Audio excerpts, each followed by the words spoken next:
Hello అండి, బెల్లం పాయసం ఎప్పుడైనా తిన్నారా? సండే రోజు ప్రిపేర్ చేశానండి. ఆ రోజు ఫ్రెండ్షిప్ డే, అలాగే మన ఇంటికి చుట్టాలు కూడా వస్తున్నారని చెప్పి ప్రిపేర్ చేశాను. నేను ఎలా చేస్తానో చూపిస్తాను మీకు. చాలామంది పాయసం చేసేటప్పుడు ఇక్కడ చూడండి, నార్మల్ సేమియాలు ఉంటాయి కదా, ఇలా వేస్ట్ చేసుకుంటారు. నేను యాక్చువల్గా రోస్టెడ్ సేమియా వాడతా. మనకి బ్యాంబినోలోనే రోస్టెడ్ సేమియా వస్తుంది. ఎప్పుడన్నా అలా తెచ్చుకున్నప్పుడు ఇలా సేమియాలు ఉన్నప్పుడు ఏం చేస్తానంటే, ఇక్కడ చూడండి, ఇలా వేయించేసుకుంటాను అనమాట. ఇలా రోస్ట్ చేసుకొని అప్పుడు నేను పాయసం చేస్తాను, చూపిస్తాను మీకు. అది ఫస్ట్ ఇలా కొంచెం పాల గిన్నెలోనే వాటర్ వేసి బాయిల్ చేసుకున్నాను. అలా బాగా వేడిగా ఉన్నప్పుడు వేస్తే ఏంటంటే మనకి త్వరగా ఉడికిపోద్ది. ముందు ఇలా వాటర్లో వేసి సగ్గుబియ్యం, సేమియా రెండు ఉడికించుకున్న తర్వాత, కొంచెం ఉడికిన తర్వాత అప్పుడు పాలు వేస్తాను అనమాట. కొంతమంది పాలల్లో ఎక్కువ వాటర్ వేసుకొని అప్పుడు ఉడికించుకుంటారు. నేనేం చేస్తానంటే, ముందు కొంచెం వాటర్ బాగా బాయిల్ అయిన తర్వాత ఇవి ఉడికించేసుకొని అప్పుడు చిక్కని పాలు అందులో పోస్తానమాట. చాలా బాగుంటుంది పాయసం. ఇప్పుడు ఇలా కొంచెం దగ్గరికి వచ్చింది కదండి, ఇప్పుడు నేను పాలు వేస్తాను అనమాట.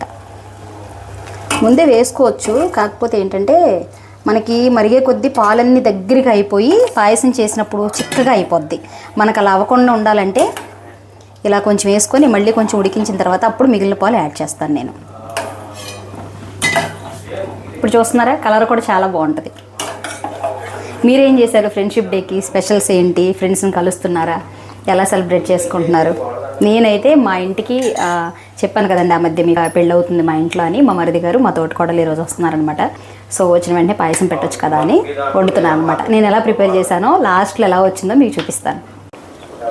2 యాలకులు దంచి వేసేస్తున్నాను. యాక్చువల్గా ఇలాచీ పౌడర్ చేశానండి, ఎక్కువ వాడట్లేదు నేను, అందుకే ఎక్కువ చేసి పెట్టుకోవట్లా. ఇలా ఎప్పటికప్పుడు నాకు అవసరమైనప్పుడు ఇలా దంచేసి వేసేసుకుంటున్నాను.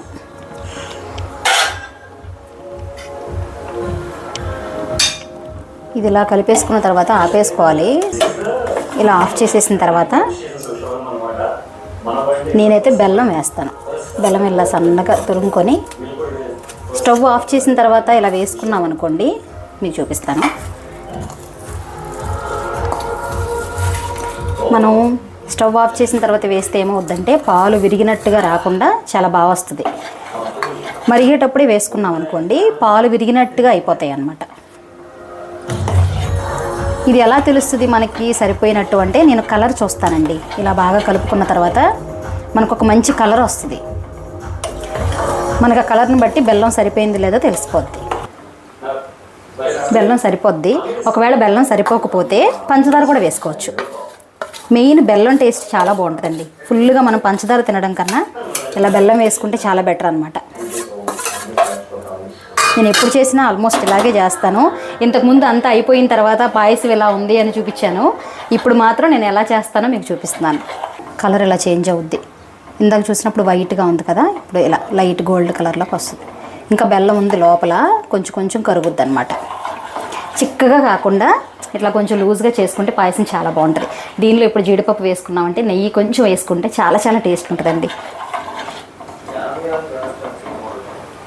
మనం ఇలా వదిలేసి జీడిపప్పు వేపుకునే లోపు ఈ బెల్లం కూడా కరిగిపోద్ది.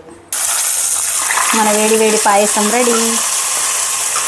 మీరు కూడా వచ్చేసేయండి, మనందరం కలిసి సెలబ్రేట్ చేసుకుందాం. ఏంటమ్మా ఈ పాయసం అంతమందికి పెడతావా అన్నట్టు చూసాడండి మా అబ్బాయి. అప్పుడు ఇంకా ఎక్కువ ప్రిపేర్ చేసుకుందాం. స్వీట్ తోటి మీకు స్వీట్ ఫ్రెండ్షిప్ డే అండి నా తరపు నుంచి.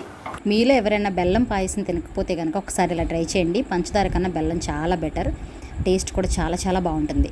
మన సబ్స్క్రైబర్స్, మన ఫ్యామిలీ అందరికీ ఒక చిన్న రిక్వెస్ట్ అండి. ఏంటంటే, నేను పెట్టే వీడియో నోటిఫికేషన్స్ మీకు రావట్లేదు అనుకుంటా. మన సబ్స్క్రైబర్స్ ఎవరు చూస్తున్నట్టు లేరు.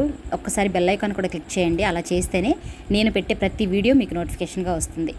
ఇలాంటి మంచి వీడియోతోటి మళ్ళీ మీ ముందుకు వచ్చేస్తాను. Thank you for watching.